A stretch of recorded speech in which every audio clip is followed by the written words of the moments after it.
ndagusaba ngo niba uri mushyashya hano ukaba utari wakanda subscribe kugira ngo video nk'izi ngizi zitazajya zigucika. Uyu munsi ngiye kukuganiriza kuri application ya DHL ushaka kugura ibintu muri Amerika ukabigura i Burayi maze bikakugeraho hano i Kigali utiriwe uruha cyangwa se ngo bitume undi muntu ngo ukore shipping cyangwa ngo utegereze ngo umuntu ngo naza mu Rwanda ngo nibwo azabikuzanira.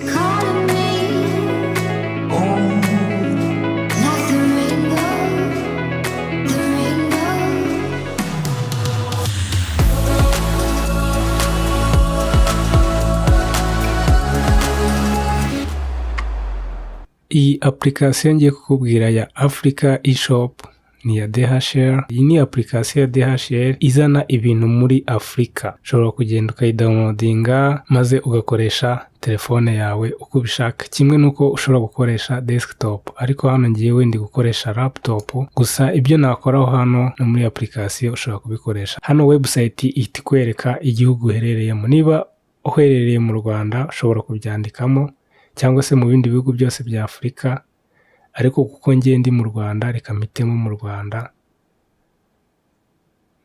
Noneho nze kuri Amazon. Ugifungura cyangwa se ugihitamo Amazon baguha kondisiyo, baguha ibintu bya mbere ugomba kubanza kumenya.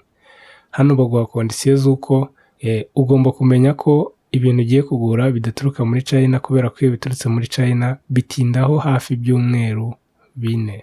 Hano kuri kondisiyo ya kabiri bakakubwira ko niba ushaka ko ibintu byawe byihuta mu gihe gitoya ugomba kugura ibintu bicuruzwa na Amazon cyangwa se Amazon Prime. Indi kondisiyo baguha hano kuvuga ngo ibintu ugiye kugura bigomba kuba bitarengeje ibiro 4. Igihe birengeje ibiro 4 bikwirwa muri izi santimetre baguhaye. Iyo kitujuje izi kondisiyo no kuvuga ngo bakongereraho andi mafaranga ugomba kwishyura arenze kuri izi kondisiyo baba baguhaye. Ikindi kintu bagusaba hano cy'ingenzi ni ukudaha agaciro message zivuga ngo ntabwo iki kintu cyemerewe gushipingwa mu gihugu urimo. Iki ni cyo kintu gituma abantu benshi bacika intege ntibabashe kugura ikintu kuri Amazon cyangwa se eBay, kubera ko bababwira ko iki kintu kidashobora kuza kubera ko kitemerewe, shipping yacyo itemewe. Uhita uza hano kuri Amazon, uvuga ngo Amazon abayihahiraho barabizi ko bimeze. Uraza ugakirika ngaha muri search maze ugahitamo ikintu ugiye kugura. Ushobora kucyandikamo izina niba urizi, ariko ngere hano nandikemo Canon. Reka mpitemo iyi ngiyi Canon M50.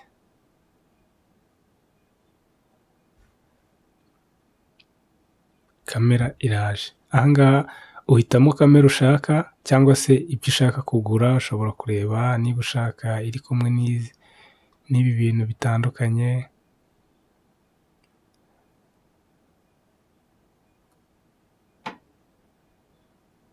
Ukirikaho ukareba ibintu bizazana nayo cyangwa se bizazana n'icyo kintu ugiye kugura. Ukibuka neza kureba abantu bari gucuruza iki kintu. Hano urabona ko kiri gucuruzwa na Dorama.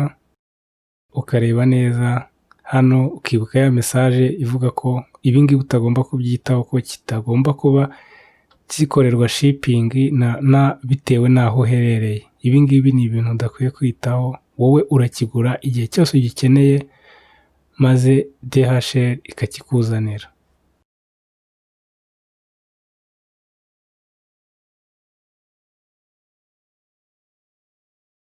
Ubu nibwo buryo ushobora gukoresha ugura ibintu kuri Amazon. Ubonye neza ko ubu buryo bworoshye bushobora gutuma ubona ikintu icyo ari cyo cyose uguze kuri Amazon cyangwa se uguze online maze DHL ikakikugereza aho ushaka hano mu gihugu cy'u Rwanda. Niba utari wakanda subscribe ndagusaba ngo ukande subscribe, kandi niba warayikoze duhurire kuri video ikurikira.